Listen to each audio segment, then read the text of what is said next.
Quick, really quick.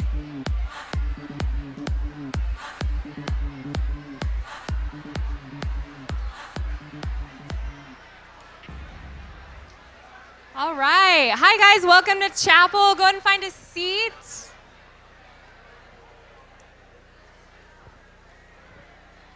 All right. Okay, just want to say hi to the junior high chapel.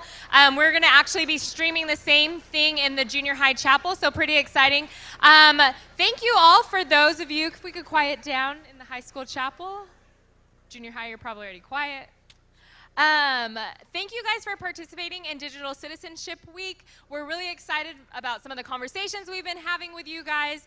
Just a friendly reminder, if you are playing the bingo game for a chance to win $100, those bingo cards need to be turned in either to my office, it's in the W building, or you can give them to your home group teachers tomorrow during home group. But after 8:10 a.m., there will be no more collection of the bingo cards. So make sure you have those turned in. And I am actually going to turn it over to Miss Jensen. If you guys can give it up for her, she's going to introduce our chapel speaker. Thank you. Hello. It is my honor and privilege to introduce our speaker today. She's worked over 11 years in the tech industry in Silicon Valley, 6 years at Facebook, and almost 6 years at Pinterest. At Facebook, she worked as a safety manager, working on disrupting and preventing child pornography, human trafficking, and hate crimes. She was employee number 250 at Facebook, so pretty early on in the company. She continues this work at Pinterest as head of trust and safety, where she works with law enforcement on the same issues. She and her husband also started a Facebook fundraiser that helped raise over $20 million for legal services for immigrants. And she's also a TKA grad. During her time at TKA, she was involved in the high school musical, so for all you theater people out there, and helped plan the JSB, and went on the school ski trip, which used to be a thing when we were a lot smaller of a school. And she even survived Doc's chemistry class. Yes. Yes, major props for her. So it is my pleasure to introduce Charlotte Wilner. I've actually got this. But before you go, I just want to acknowledge the rumors are true. Mrs. Jensen is my twin sister. Yeah. She's taller, but I'm older, so yeah, it's true. Well, hello, everybody. This is my height is coming into play here. So yes, I am a TKA grad. I graduated in 2002, which I am reliably informed was before most of you were born. And that should make me feel old, but actually I think it makes some other people feel really old. My teachers are actually still here. Mr. Maimone, is he around? Yeah, Bible. How about Mr. Parsons? Mr. Parsons around? Yeah. First year French. And of course, Dr. Rose. I learned chemistry. I took pestilence. I got an email yesterday from Pinterest saying a pin employee, as we call them, has tuberculosis, but I wasn't exposed, which is a great email to get. And I feel like I really used my pestilence and civilization knowledge saying, well, I wasn't exposed for over 12 hours, therefore I'm probably okay. So you use the knowledge you get in high school, believe it or not, in some interesting ways. So I graduated from King's. I went off to Bowdoin College to study English and art history. I did try chemistry. I did not do well, sorry, Doc. But English, that was my jam. I did fine. And I'm going to tell you a little bit about my journey from King's into technology before we get started on the meat of digital citizenship, like what not to do on the internet. I graduated in 2006. 2006 was a great time in the world. The economy was melting down. Fabulous time to graduate with an English degree. I really recommend it. Very prepared. I would call that an exercise in faith. And my plan, graduating from school, was actually to go into art and artifact repatriation. I wanted to be the art police. I wanted to, track down stolen Nazi art with Interpol, or I wanted to work on like NAGPRA issues in America, repatriating Native American artifacts. And this was something I had a huge passion for. The challenge is there are like 8 jobs for that in the world, and in order to get those jobs, you either have to be a police officer to start, or you have to be an art historian. It is a little difficult to become a police officer when you are under 5 feet tall, I learned. So I thought, art historian, here we go. Went looking for some art jobs. Art jobs not in abundance in 2006, or in 2007, or as the years went on.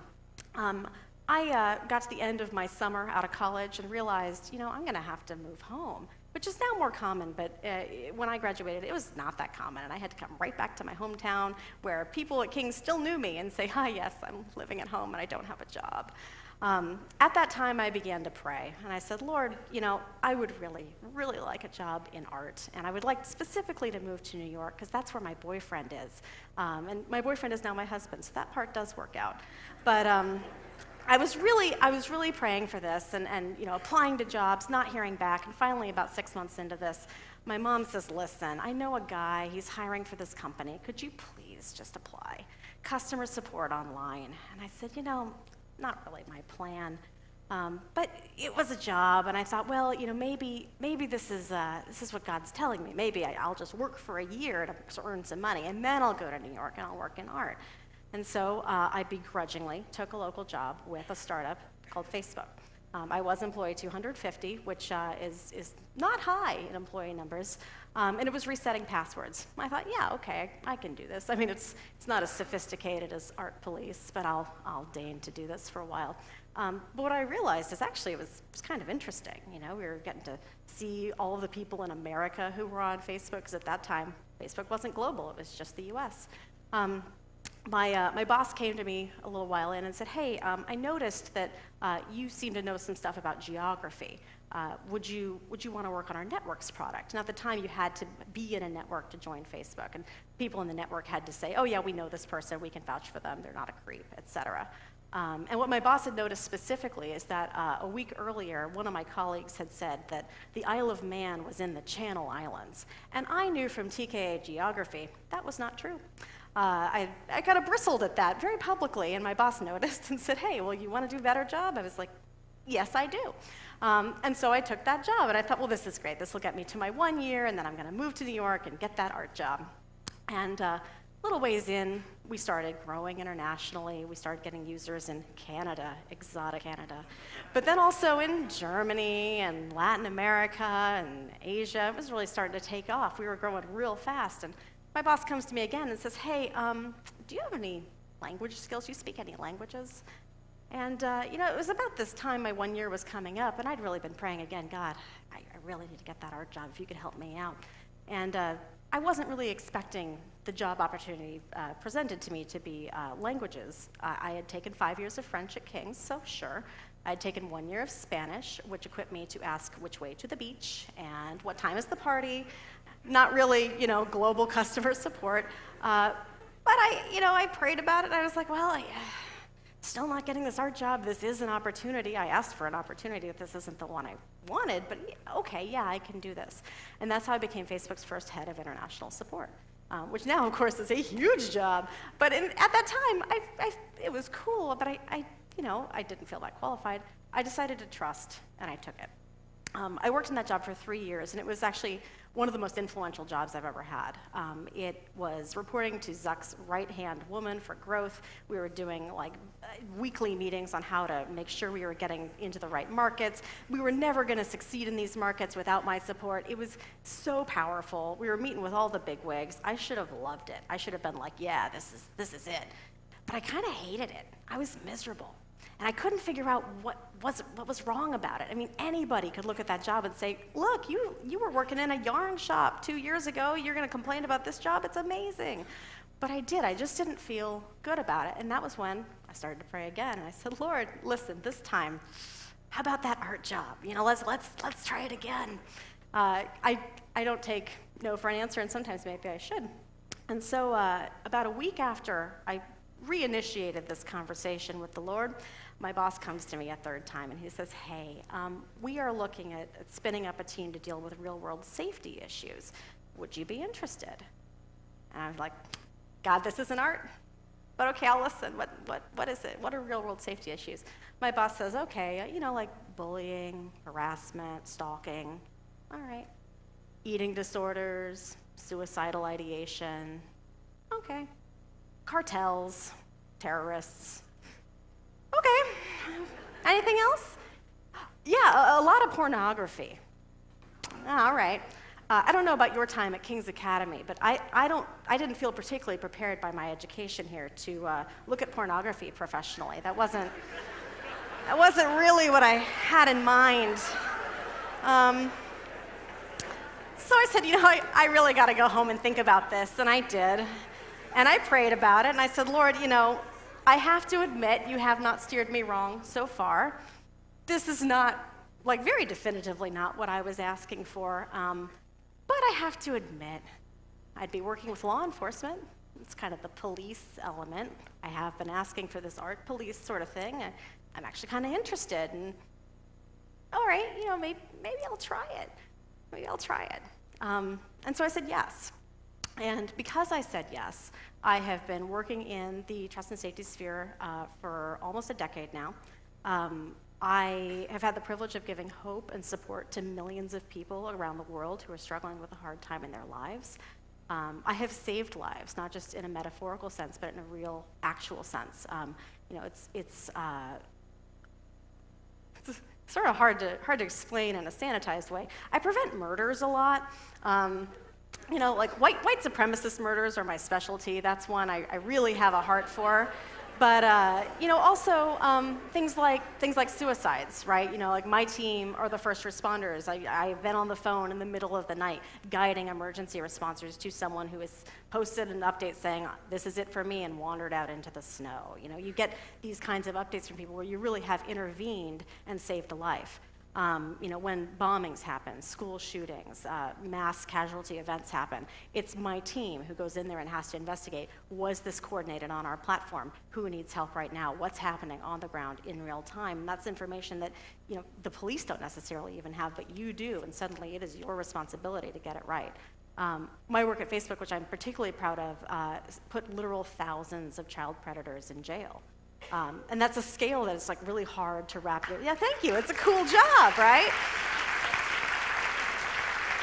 And it's been a tremendous opportunity for someone with an English major who just kind of wanted to do some art. And it's all because I said yes. And so there are two lessons that I really want you to walk away from this talk with. The first lesson is trust God. You don't have to get it. You don't have to get what he's doing.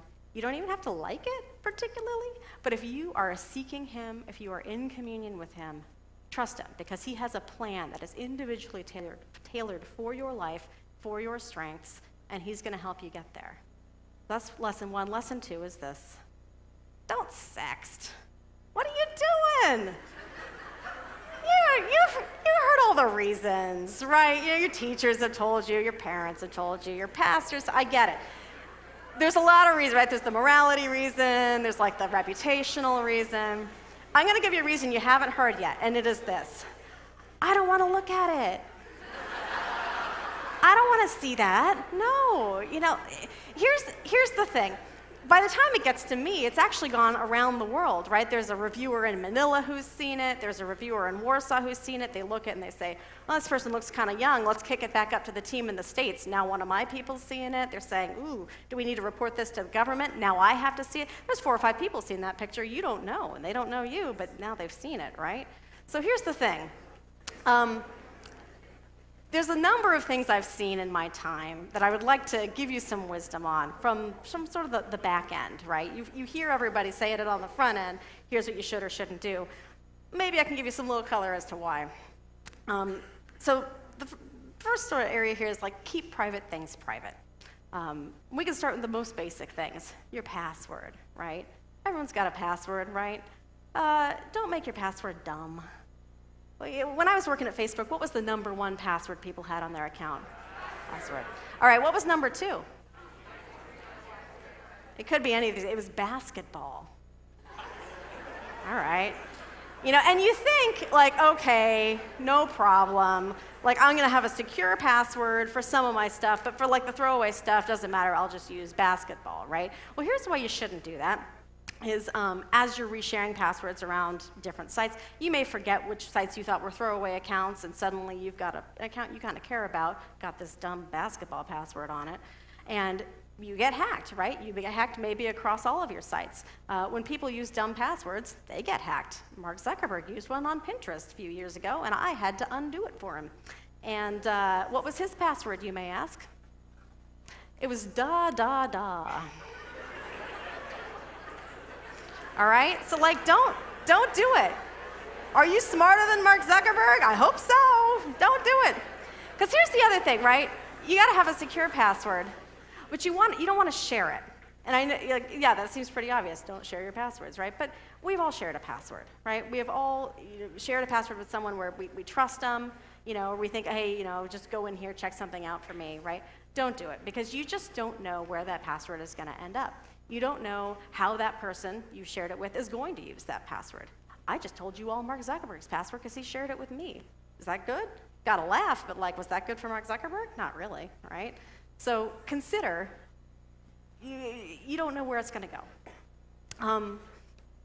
Don't share your private pictures, right? Private pictures don't have to be a sext, right? They can be anything that's going on in your life.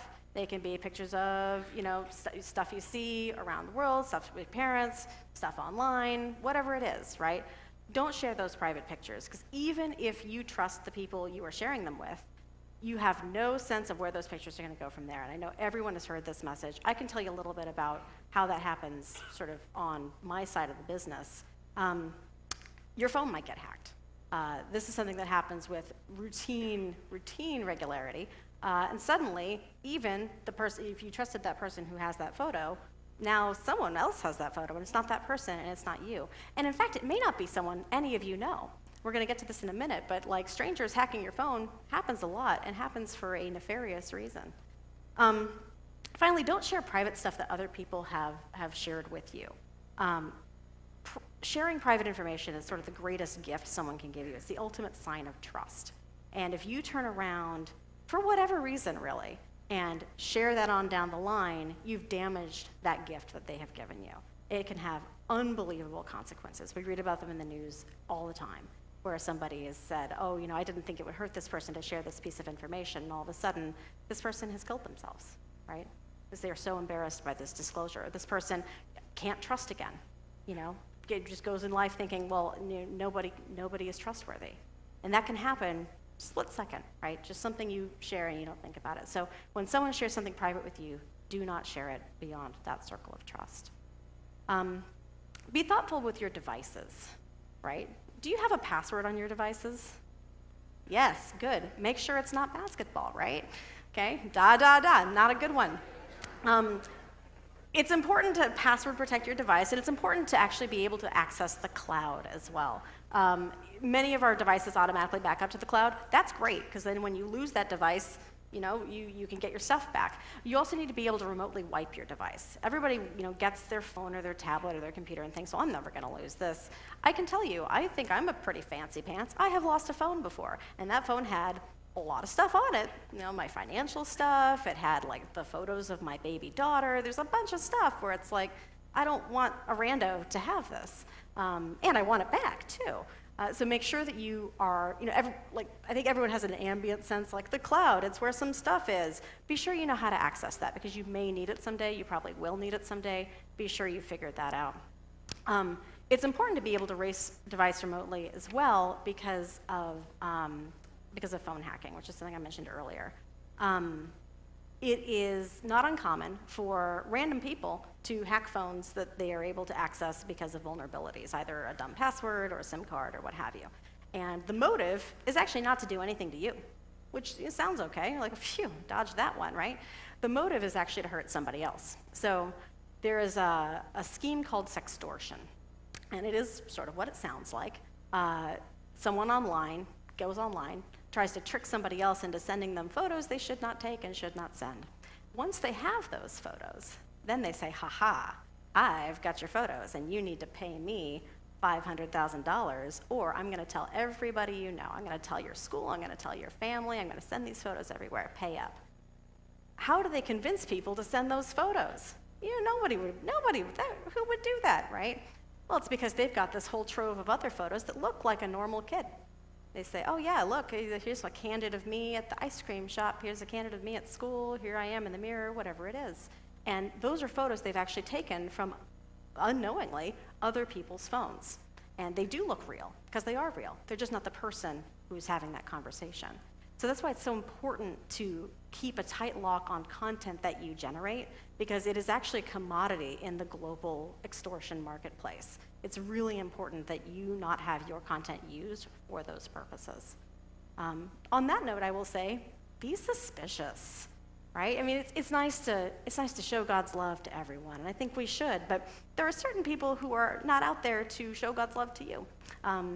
They are not there to be your friend, even though they act like it.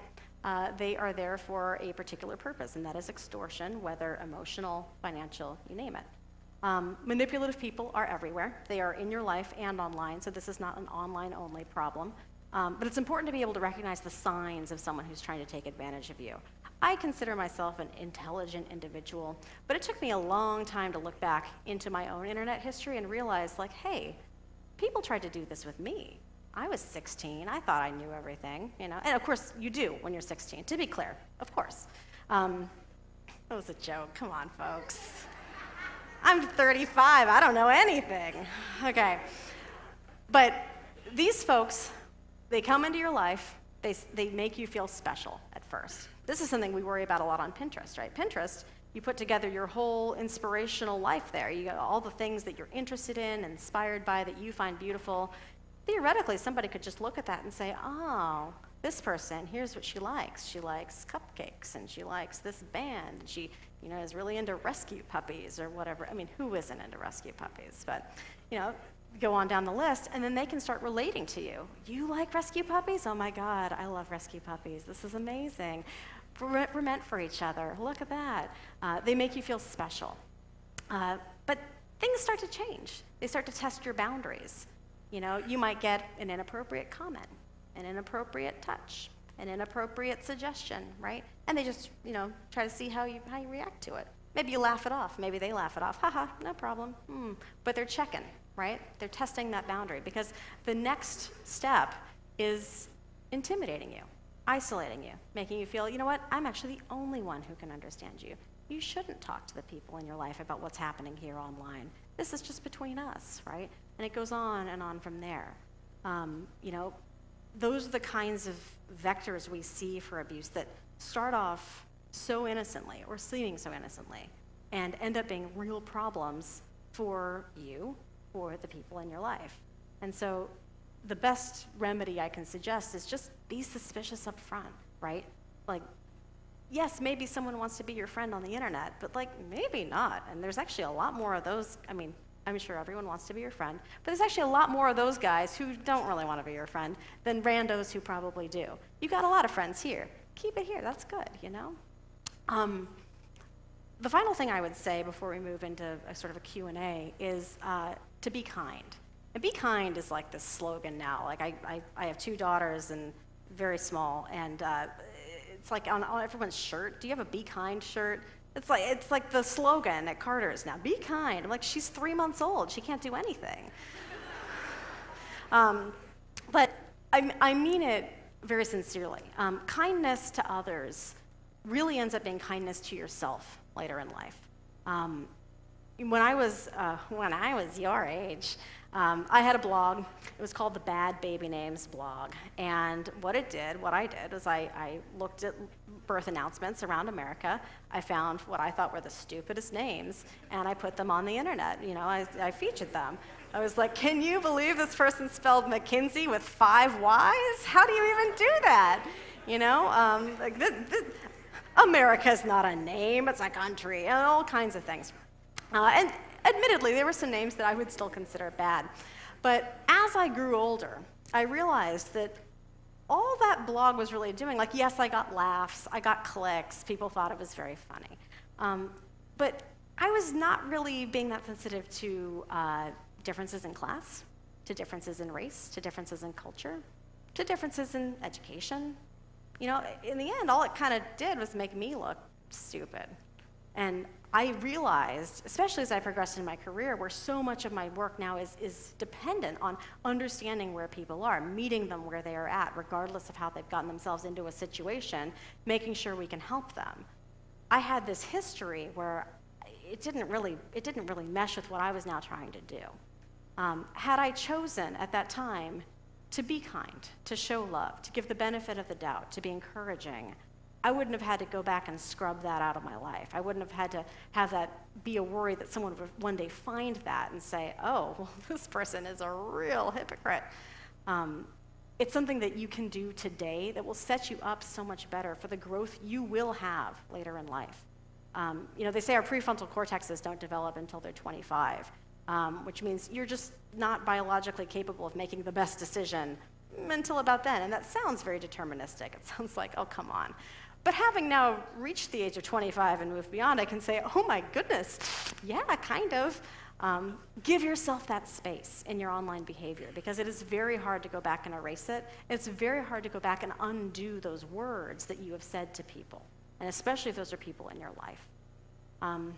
Every online interaction is an opportunity to show God's love, is an opportunity to show who we are called to be as a community of faith. And I think especially in tech, that's a message that is not heard often. Especially in tech, that's a message that really needs to be heard. So with that, I can take some questions. I think I got some time. Yes, I do know Mark Zuckerberg. We could talk about that. What are some common, yeah, Yeah, well, we could talk about that.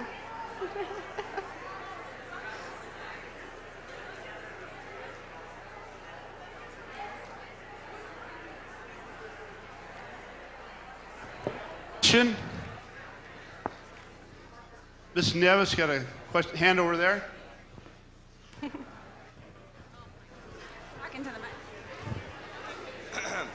Is Mark Zuckerberg a robot?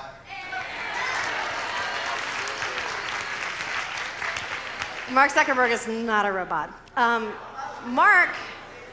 Mark wakes up in the morning and thinks about Facebook. When I first met Mark, I think people have a suspicion that Mark is like this super uber wealthy guy and he lives like that, and he is a super uber wealthy guy. But when I first met Mark, he had a mattress on the floor and he had a chair, and not like an armchair, but like a kitchen chair. And that was his apartment. That was how he lived. And that is still so much of how Mark really, he doesn't care about the money. He cares about dominating the world via Facebook. That is what he's here to do. Is that a little robotic? Maybe, right? But he's pretty good at it. Another question. So an ounce of prevention is worth a pound of cure, but how would you go back and cure something if you made a mistake early on? Yeah, with a lot of humility and a lot of potential pain for you, because you're having to really examine what it was you did. And that is why an ounce of prevention is worth a pound of cure. It depends, right? In my example, I wasn't able to go back and apologize to those parents. I don't know who they are, right? But I realized that these kids are old enough to Google, and they are going to find my blog, and then I'm going to have to apologize to them, right? It depends on what the offense is. I really strongly encourage conversation between you and the person you have hurt. That tends to hurt you more than that person, and it should. That's something that is probably advantageous to feel when you realize you made a mistake, because it's easier to not make that mistake again. Good. Someone else.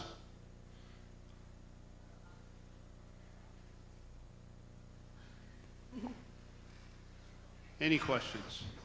And now everybody thinks you got a question. Oh, okay, great.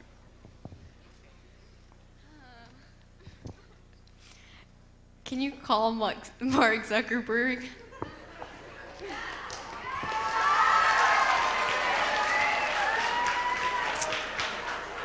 So I could video call him on Messenger. We will not do that because he is preparing for testimony on the Hill right now, which he should probably do.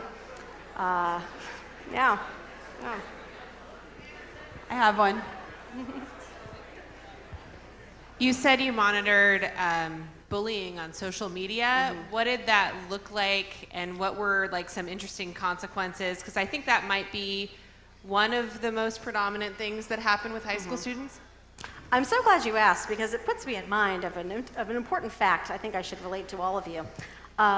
When bullying happens on social media, sometimes it happens just between two people and you know exactly who it is behind it.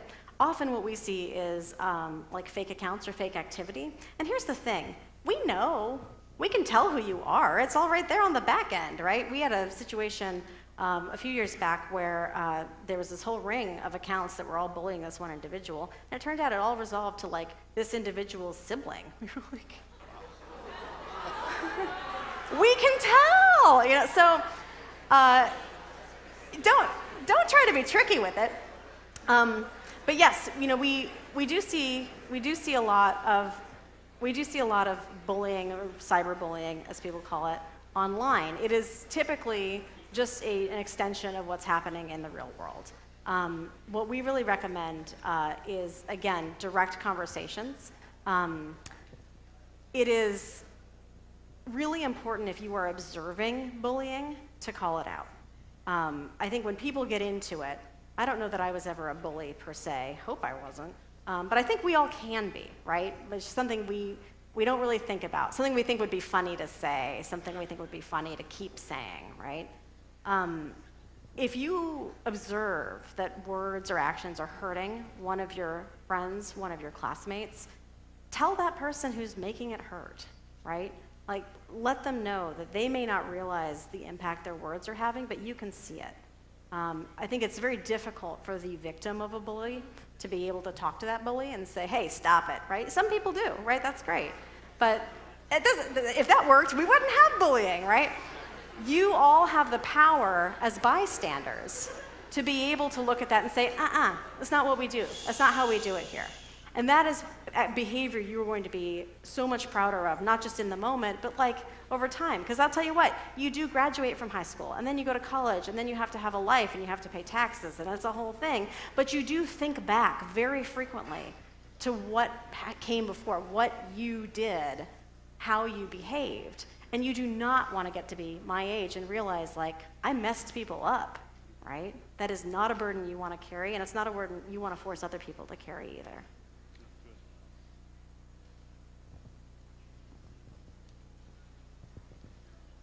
Okay, so like, do you use like those Asian Facebook, so like WeChat and like Line and Kakao Talk? And what do you think about them? Do I use rival messenger apps? Is that what we're talking about here? So, yeah. I have gotten a little bit of app fatigue personally because I think I stopped with Snap. I was on Snap and I was just like, oh man, like, because this isn't going to be it forever. It's going to be something else. Every app basically has the same problems, and no matter where you go, and especially in my line of work, like, you have the same problems. So certainly feel free to use anything that comes, well, almost anything that comes up. Most apps you can use, and it is fine. Be smart about it. You know, don't do dumb things on the internet. That's sort of the message.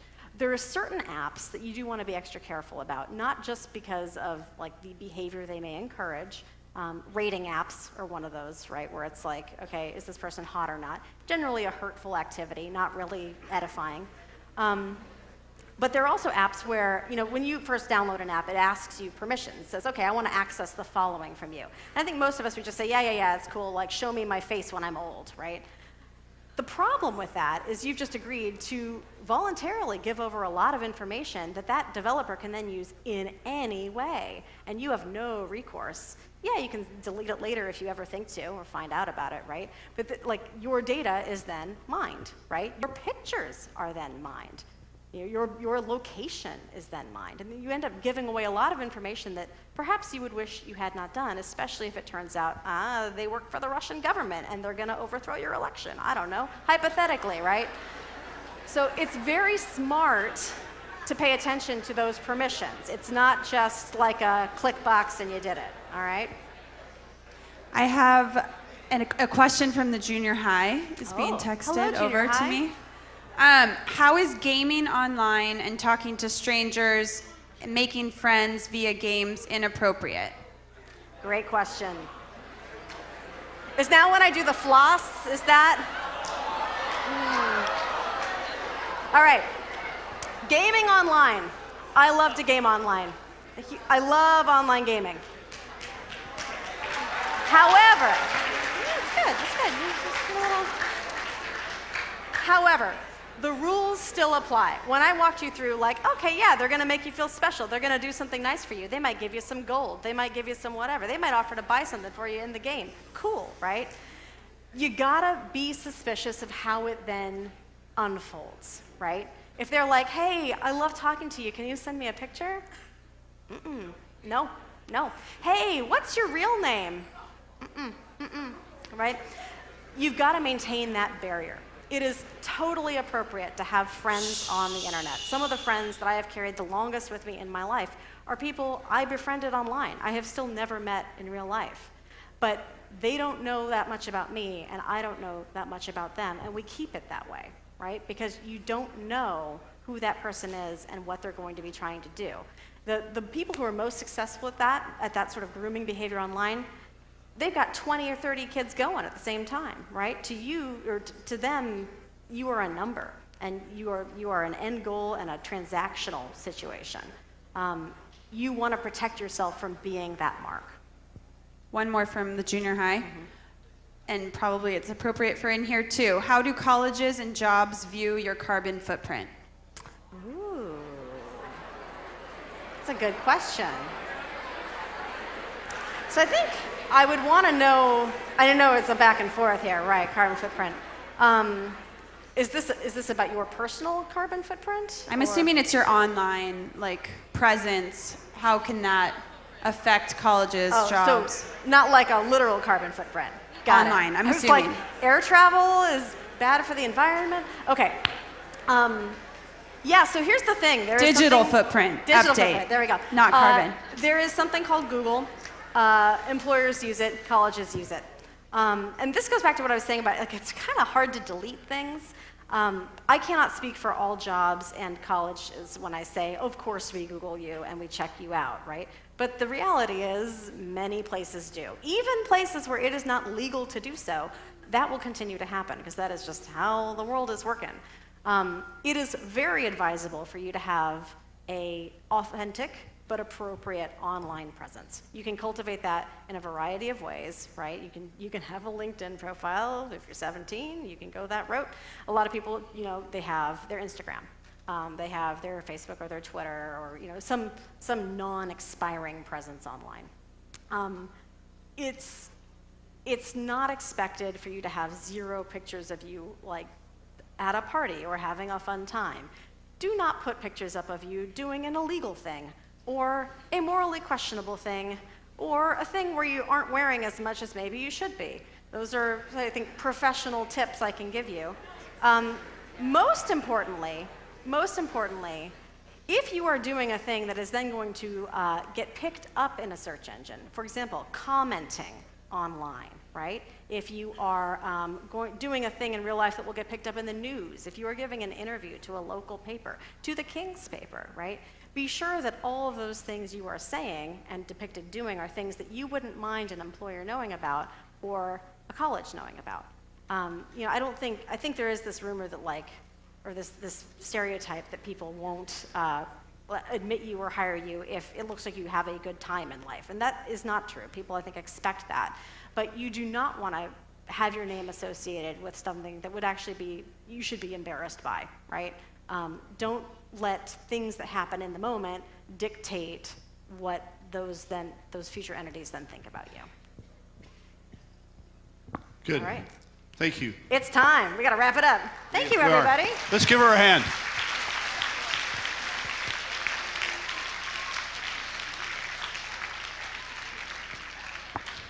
All right, let me pray and we'll let you guys go to brunch, okay?